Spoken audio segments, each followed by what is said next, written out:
Welcome to another deep dive. You guys requested we take a closer look at the life of Clayton Fountain, and, well, let me tell you, this one is a doozy. Yeah, a real doozy. It's one you won't soon forget. Absolutely not. So we're going to be exploring the journey of an American federal prisoner, Right. a member of the Aryan Brotherhood, Oh, wow. and a convicted murderer. Multiple times over. Multiple times over. Yeah. But, and here's where it gets really interesting. Yeah. Fountain later undergoes a complete transformation. It's that arc from brutal beginnings to acclaimed religious awakening that makes his story so compelling. A complete 180, yeah. It really does. He even becomes a lay brother, posthumously, Posthumously. which, for those who maybe aren't familiar with that term, Right. means that he dedicated his life to a religious order, but didn't take the, holy orders like a priest would. Exactly. So our mission here is to trace Fountain's path, starting from his troubled beginnings all the way to that unexpected end, and see if we can understand how such a transformation is even possible. Yeah, and I think while we do that, it might be interesting for us all to consider just the bigger picture here. Right. Like, what are the bigger questions about redemption, the power of belief systems, and whether anyone can truly escape their past? Totally. So let's start from the very beginning. Okay. Clayton Anthony Fountain, born in 1955 at Fort Benning, Georgia, Okay. into a military family, Right. Makes sense. oldest of 6 kids. The oldest, okay. And they moved constantly, Constantly. like every year and a half to 2 years. Oh, wow. That can't have been easy. I mean, I can't imagine that was very easy. No. You have to wonder about the impact of that kind of instability on a young mind. Hmm. I mean, obviously we can't draw a direct line from his childhood to his later actions, of course, but it's certainly a factor, Absolutely. for sure. The sources mention that Fountain basically became a parent to his younger siblings because his dad was often deployed and his mom worked. Oh, wow. So imagine that responsibility on his shoulders, Yeah. like cooking, cleaning, taking care of everyone. Forced maturity like that at such a young age can be a heavy burden, no doubt. Yeah. And then at just 19, while serving in the Marines, he commits his first murder. It's a premeditated, brutal act. Oh, my gosh. He's stationed in the Philippines, gets a disciplinary write-up from his staff sergeant, Okay. and instead of accepting it, he steals a pistol, sneaks it off base, robs a guard for a shotgun, What? and then uses that shotgun to kill the staff sergeant. Wow. So this was like planned out. Yeah. This wasn't like a in the heat of the moment kind of thing. No. This is scary. He also takes 5 hostages after the shooting. Takes 5 hostages. Yeah. I mean, what do you make of that? Like, is that some kind of power play? A desperate attempt to control the situation? Right. Whatever it was. I mean, it reveals a disregard for human life that's just, even at this early stage, Yeah. it's unsettling. It really is. It's absolutely unsettling. Well- And this is just the tip of the iceberg. He gets additional time for assault and attempted escape while serving that sentence. It's clearly, like, on a bad path. Clearly deep into a life of violence. Which brings him to the infamous USP Marion, Yeah. the highest security prison in the U.S. at the time. It was there that his violence escalated even further. Oh, gosh. He ends up killing 3 more prisoners and a correctional officer, all with a shiv. Wow, with a shiv. With a shiv! Oh, my God. And they actually label him the most dangerous prisoner in the entire federal system. I can't imagine that label is given out lightly. Right. I think his affiliation with the Aryan Brotherhood probably played a significant role here. This white supremacist prison gang is known for its extreme violence and its control within the system. Yeah, it's hard to imagine someone going from just a difficult childhood, right, to murder. Right. Without something pushing them further down that path. Right. Is it possible the gang provided a sense of belonging or purpose, however twisted, that fueled his rage? I mean, it's a good question. And I think to really understand how dangerous things became, we need to talk about, specifically, this incident on October 22, 1983. Okay. That day, Fountain stabbed Officer Robert L. Hoffman to death. Just hours after another Aryan Brotherhood member, Thomas Silverstein, had killed a different officer at Marion. Wait, so they both killed officers on the same day? Yes. Wow. And those 2 murders, they sent shockwaves to the entire system. I can imagine. Marion went into a 23-year lockdown as a result, and it directly led to the creation of ADX Florence, Wow. the supermax prison specifically designed to hold the most dangerous criminals. So we have Fountain, this incredibly violent figure, locked up in essentially the most secure facility imaginable. Right. You'd think that'd be the end of the story. You would think so, but that's precisely where it gets really interesting. Oh, okay. Because it's in that extreme isolation that Fountain begins a completely unexpected transformation. Okay, now I'm really intrigued. What happened? He's transferred to the medical center in Springfield, Missouri, and he's essentially placed in solitary confinement. Right. But instead of descending further into darkness, Yeah. he finds solace in religion. He finds religion in solitary confinement. That's of all the possible outcomes. Of all the things. It's not one you'd expect. Not really. What does that even mean? Well, he embraced Catholicism. Okay. And we're not talking about a casual interest here. Okay. He completely immersed himself in theological studies. How deep are we talking here? Well, he earned an associate degree in business. Okay. Then a bachelor's in philosophy and business, a Catholic catechetical diploma, Wow. and even started a master's in religious studies. That's incredible. All this from the same guy who once held 5 hostages at gunpoint. That's a complete 180. Yeah. So, was this a genuine conversion experience? Or was there something else going on? It's a question worth pondering, for sure. We know he developed this connection with Trappist monks. Okay. And though he died of a heart attack in 2004, he was posthumously accepted as a lay brother by their order. That's incredible. His journey is chronicled in a book called A Different Kind of Cell, the story of a murderer who became a monk, if you're interested in exploring this further. So I'm trying to reconcile this, like from most dangerous prisoner to a life devoted to faith and study. Right. I mean, how do we even begin to make sense of this? Well, that's the paradox that we need to examine. Yeah. How can someone capable of such horrific violence also display, such seemingly sincere religious devotion? Right. Raises a lot of questions about the nature of change, the possibility of redemption, and, really just the complexities of the human experience. This is definitely a lot to unpack. Oh, yeah. This is already one of the most fascinating deep dives we've done. I agree. Yeah. And we're just getting started. I'm hooked. Yeah. I'm definitely hooked. Me too. Okay, so we've established that Clayton Fountain went from the most dangerous prisoner to someone who seemingly found peace and purpose in religion. But how do we reconcile these two drastically different versions of the same man? Yeah, that's the million-dollar question, isn't it? Like, was this transformation genuine?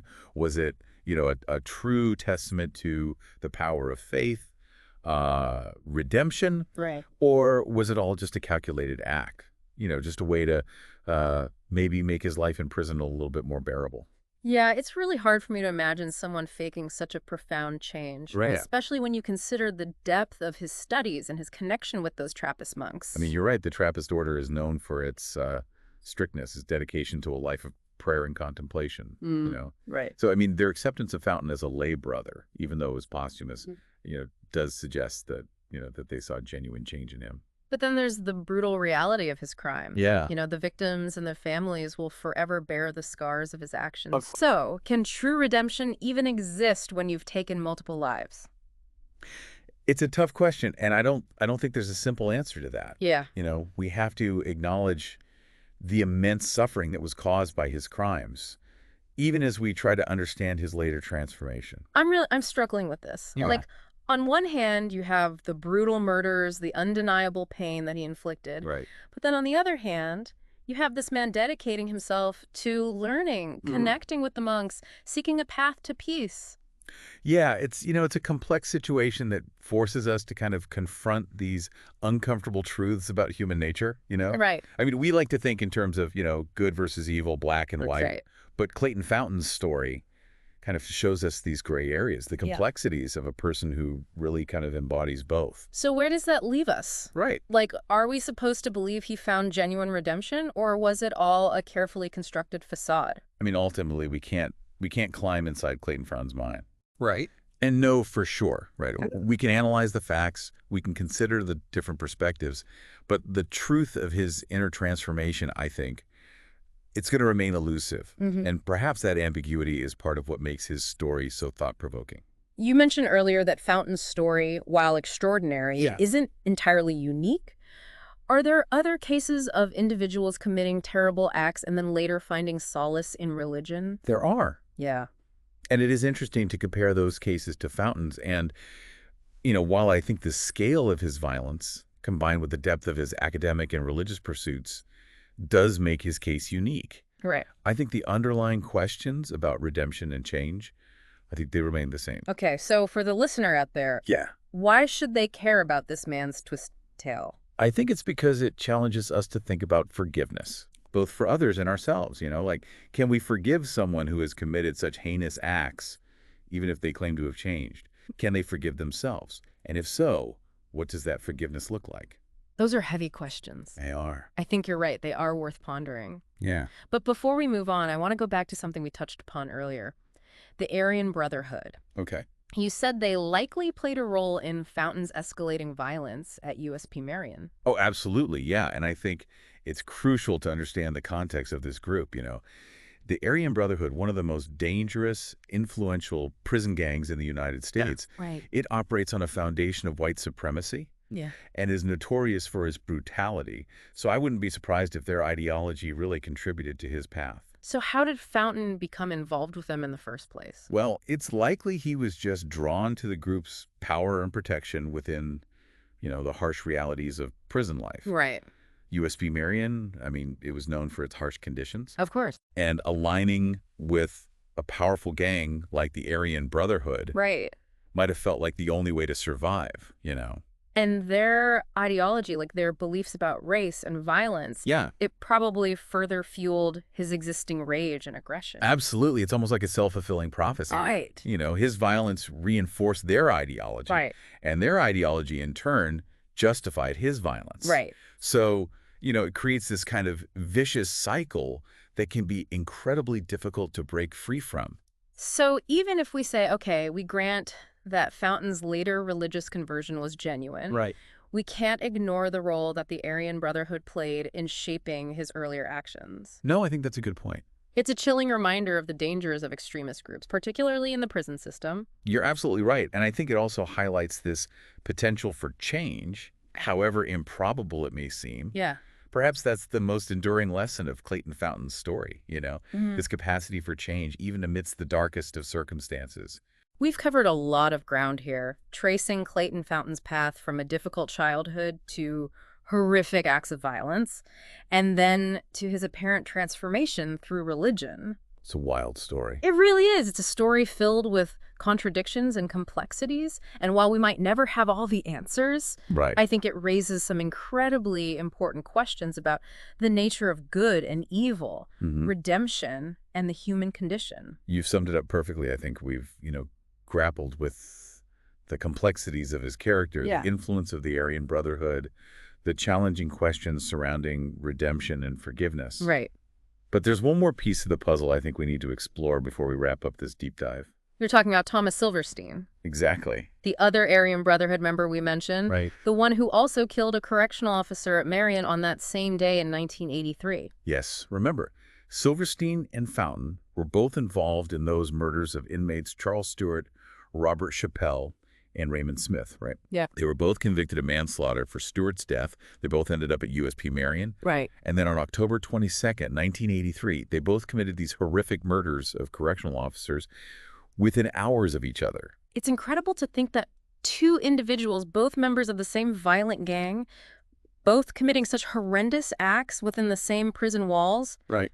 could end up on such vastly different paths. And that's where we need to delve deeper. Yeah. Because, while Fountain, as we've discussed, claims this religious awakening, dedicates himself to study, even gains this posthumous recognition as a lay brother, Right. Silverstein's story, it takes a much darker turn. Yeah, it's hard to believe that two people who committed, such similar acts could have such different outcomes. So let's delve into Thomas Silverstein's path.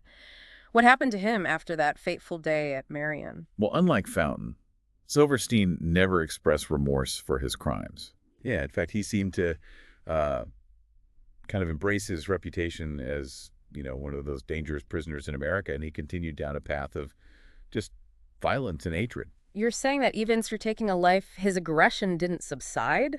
That's, Yeah.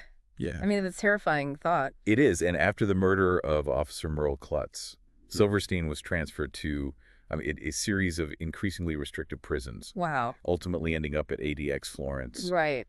the Supermax facility that, he inadvertently helped create. It's almost like a twisted form of poetic justice. It really is. But even within those walls, his violence continued. Unfortunately, yes. Wow. There are records of him participating in multiple assaults on other inmates and guards, just solidifying his reputation for brutality. So it seems that the isolation and restrictions only intensified his rage.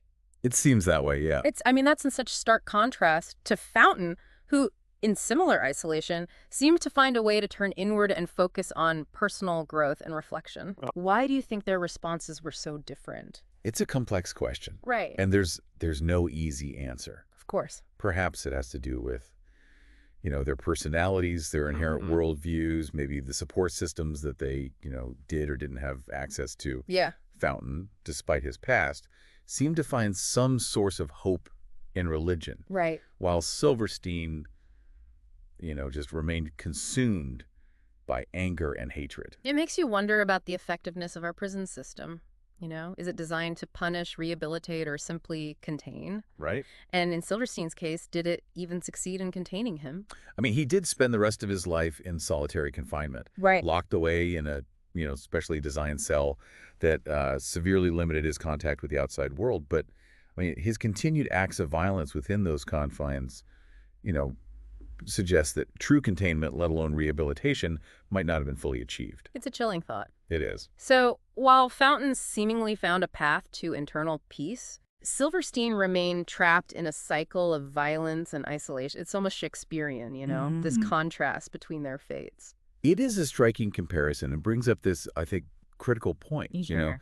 The comparison between these two men, Right. who start from seemingly very similar points but end up on vastly different trajectories, I think, offers a lens through which we can examine these complexities of the criminal justice system. Right. And, the ongoing debate about rehabilitation. Right. It really underscores this idea that there's no one-size-fits-all approach to dealing with people who have committed violent crimes. Right. Some might be capable of change and even find a path to some redemption. Right. While others just, remain entrenched in their patterns of behavior. Yeah. Regardless of the circumstances. Exactly. And understanding those individual differences, the psychological and social factors at play, I mean, that's crucial in developing more effective approaches to crime prevention and rehabilitation. So tell us, what ultimately became of Thomas Silverstein? He died in prison in 2019. Okay. After nearly 4 decades in solitary confinement. Wow. Sadly, he never renounced his white supremacist beliefs or expressed any regret for his crimes. Wow. And, his story, I think, stands as this stark reminder of the enduring power of hate. Right. And just the devastating consequences of unrepentant violence. Yeah, it's a sobering reminder that change isn't always possible and that some individuals, they just remain committed to darkness, even when faced with opportunities for growth and reflection. I agree. And while Silverstein's story might not offer the same glimmer of hope that we saw in Fountain's journey. Right. I think it's just as important to examine, to learn from, and to try to understand. Absolutely. Because only by confronting, the darkest aspects of human nature can we truly hope to create a more just and compassionate world. Well, we have really been through a roller coaster of emotions with this deep dive. Yeah. We started with the brutality of Clayton Fountain's crimes, grappled with his unexpected turn toward faith, and then confronted the unyielding darkness of Thomas Silverstein's path. I mean, this has been a lot to process. It has been a lot, but I think it's been a valuable exploration. Yeah. We've delved into questions of redemption, rehabilitation, and the enduring impact of violence. Right. I mean, we've seen the complexities of human nature, the capacity for both immense darkness and, the potential for change, however rare it may be. So as we conclude this deep dive, what would you say is the key takeaway for our listener? I would say it's a call to continued exploration and, critical thinking. Yeah. We've only scratched the surface of these complex issues. There's so much more to learn about Clayton Fountain, Thomas Silverstein, the history of the Aryan Brotherhood, and just, the challenges of the American prison system. Absolutely. I mean, it's a reminder that the world is full of shades of gray and simple answers are often elusive. But by engaging with these challenging topics, questioning our assumptions, seeking a deeper understanding of human nature, we can all contribute to, I think, a more informed and compassionate dialogue. Well said. And perhaps in doing so, we might even, inch a little closer to preventing such tragedies from happening in the future. Thanks for joining us on this journey, and a special thanks to our listener for requesting this fascinating, albeit challenging, deep dive. Yeah, thanks for listening, everyone. Until next time, keep exploring, keep learning, and keep those critical thinking gears turning.